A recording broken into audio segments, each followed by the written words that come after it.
Hey, it's Eran here. In this tutorial and training video, I'm going to share with you a little bit about the concept of offboarding when you have a membership or subscription service. Now, an offboarding simply means how do you let somebody go when they decide to leave your membership. Now, depending on the platform you're using, depending on what the type of membership is, depending on the subscription model, things along these lines will make a difference on how you want to set things up. Now, I'm actually canceling a membership or a subscription service for a software company that I'm actually have used for a couple of years, and I'm no longer going to be using them for whatever. It's not really important what the reasons are. I just choose to not have that extra costs in my business at this point. It's just I don't feel it's adding enough value for me personally. Now, when I went to go cancel, they actually have an offboarding process using their tool, which I thought was really clever, and it is a nice little thing. It's still not good enough for me to stay with them, but I figured it might give you a bit of inspiration about how an offboarding process can look like. And this is really important when you understand the concept of retention and the concept of keeping your members, because what makes a membership really valuable asset and a really great recurring revenue is the fact that the revenue continues over time. And when people cancel, this is called churn, and you want to definitely figure out how to eliminate churn, reduce the churn so people don't cancel as much. And that's what an offboarding process does. So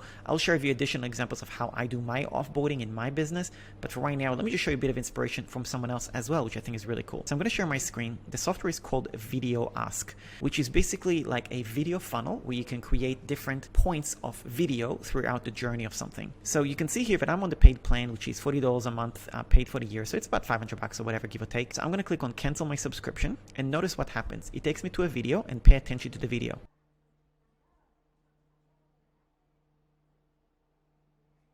So he's basically saying sorry for requesting to cancel. Could you answer a couple of questions why did you decide to unsubscribe? And then it gives me the options of which one to sign up for. So it says I need a video ask, but the price is an issue.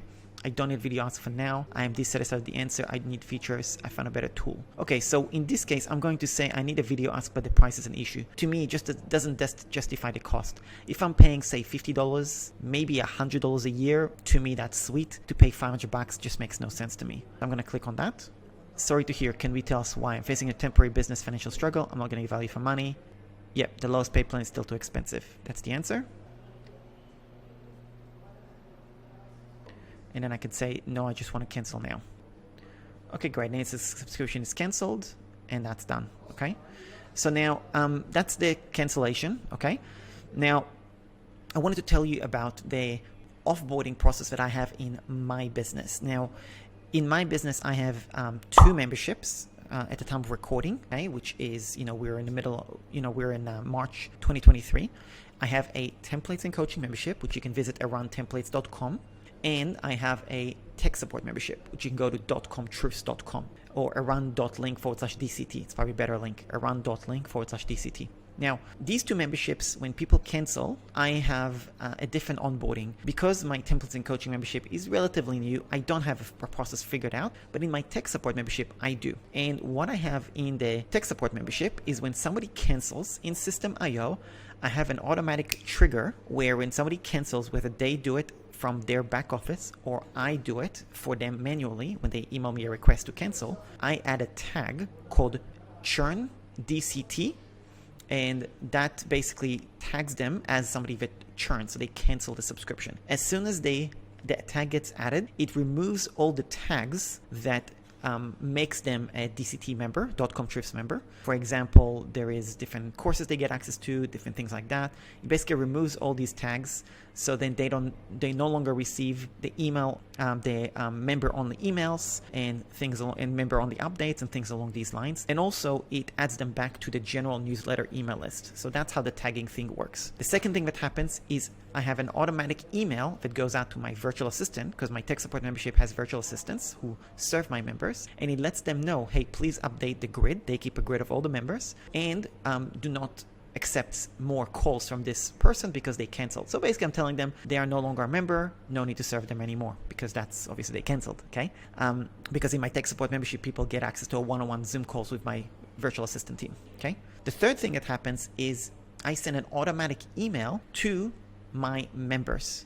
and that member that canceled, they receive a really nice email saying, it's Eran here, thank you so much. I see that you've now canceled a membership. I just want to let you know, thank you so much for being in the membership for the time you were. I would love to give you a little parting gift as a thank you. If you can let me know about where you're at in your business and things like that, I would love to give you 1 or 2 of my courses completely free of charge, so you can find something that's going to be valuable to you to continue to move forward. Something like that. Now, in that particular case, what I do is obviously a lot of times I get a reply, and when I get the reply, people then I give them access to a specific course that's relevant to the stage of the business they're in. Now, this is really valuable. If you're in my templates membership, you're going to get a copy of this template, of course. So that's going to be included. If you're not in my templates membership, you can go to erantemplates.com. And that template worked really well. I've had a number of scenarios where somebody actually received this email and then they actually changed their mind on canceling and resubscribed. So it is a nice email, because also you got to understand that when somebody, even though they cancel, they still paid you money. They still trusted you. And you definitely want to thank them and appreciate them, because that's someone that's really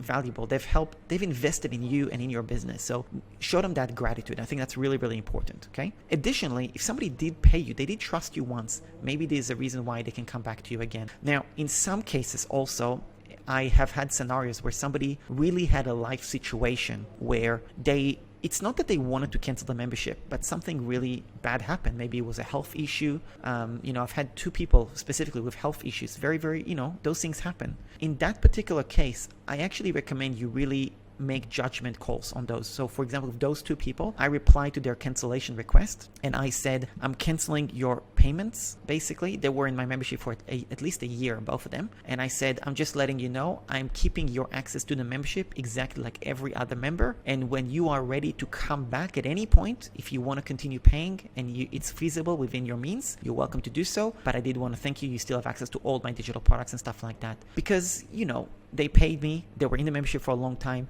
They didn't cancel for any bad reason. They didn't have any bad reviews of me. They didn't, something changed in their life circumstances. And I think that's a much more human approach to that scenario. To me, that's a very important aspect of offboarding as well, to really evaluate the situation.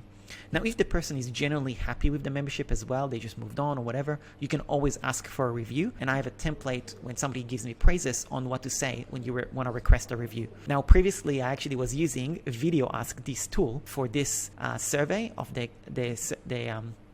testimonials. But again, that was the only use case I had for Video Ask, and it just wasn't valuable enough for me, and that's why I'm canceling. Although if it was cheaper, I'll probably stay with them. So that's about it. That's my little training video for you about offboarding. Hope you got value from this. If you have canceled a membership with someone else and have seen that type of an offboarding, I would love for you to also, when you go through that cancellation process, take notes of what is that offboarding looks like and let me know, because I think that's something that's really valuable for me to learn about, for you to learn about, and maybe I'll be able to share it further with additional training videos. Now, what I'll also do is I will also do a tutorial on how to create a Google form and so on, so you can actually do a survey, because that's a great way to request feedback. So when somebody cancels, you can actually get them to give you some feedback in some sort of a survey form as well. So there'll be another tutorial on Google Forms as well on how to set that up, just because it's a free tool and so on. That's about it. Hope you got value from this training video, and I'll speak to you soon. Cheers.